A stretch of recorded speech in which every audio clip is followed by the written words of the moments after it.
welcome to you, tutor. Today we're going to learn the difference between HABER and TENER. The reason why these two are sometimes confused is because when you look them up, they both mean to have, but they're actually very different. One more similarity that can make this confusing is that they are both used to talk about duty or what someone has to do. So if we have tener and then que and infinitive, I can say tengo que lavar los platos. I have to wash the dishes. I can do the same thing with I, which is an expression that comes from haber. Hay que plus infinitive. Hay que lavar los platos. Someone has to wash the dishes. The difference is that with tener, I choose the person, the subject. I, you, he, she, we, you guys, or they. So I specify who has to wash the dishes. But in the second case, I is an impersonal expression. I say, hay que lavar los platos. Someone has to do it, but I'm not specifying who. Is like saying the dishes have to be washed. So let's jump to see the differences. With tener, it's very straightforward. It means to own something. So it means to have with the meaning of owning something. Tengo 2 euros. I have 2 euros. I own 2 euros. I am the owner of them.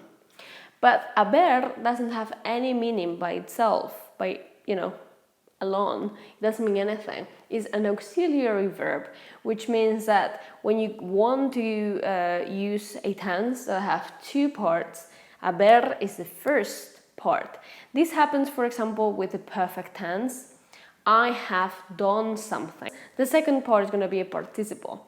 Now, the way I create this is with the infinitive, if it ends in AR, I take that out and I put ado instead.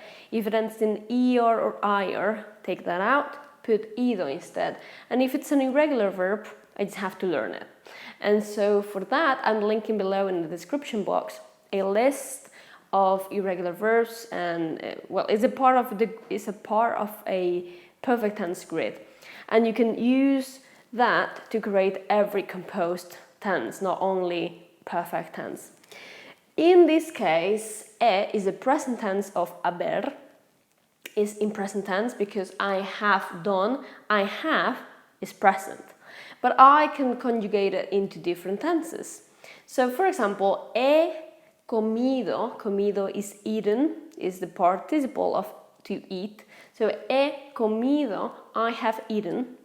But I can do imperfect tense with haber and say había comido, I had eaten. Habré is in future, habré comido, I will have eaten.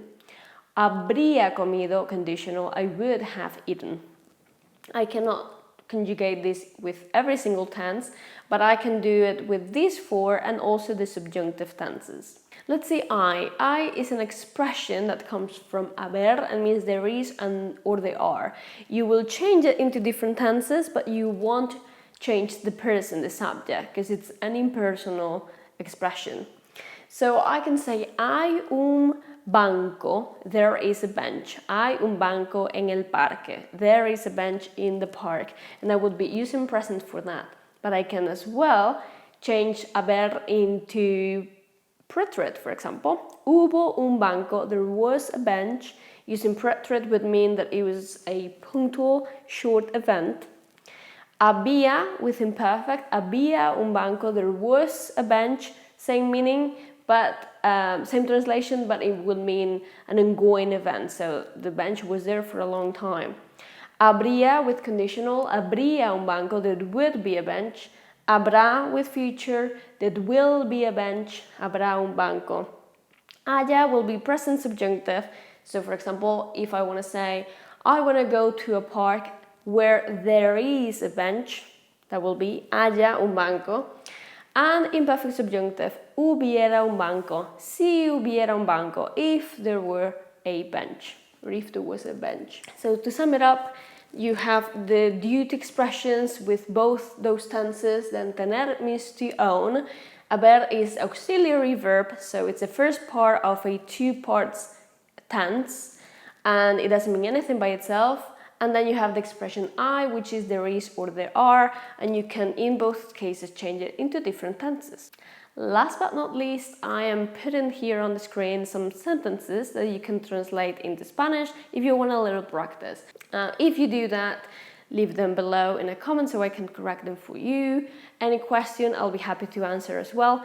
Give me a thumbs up if you found this helpful, and subscribe if you're new to the channel. Eso es todo, that's everything. Hasta luego.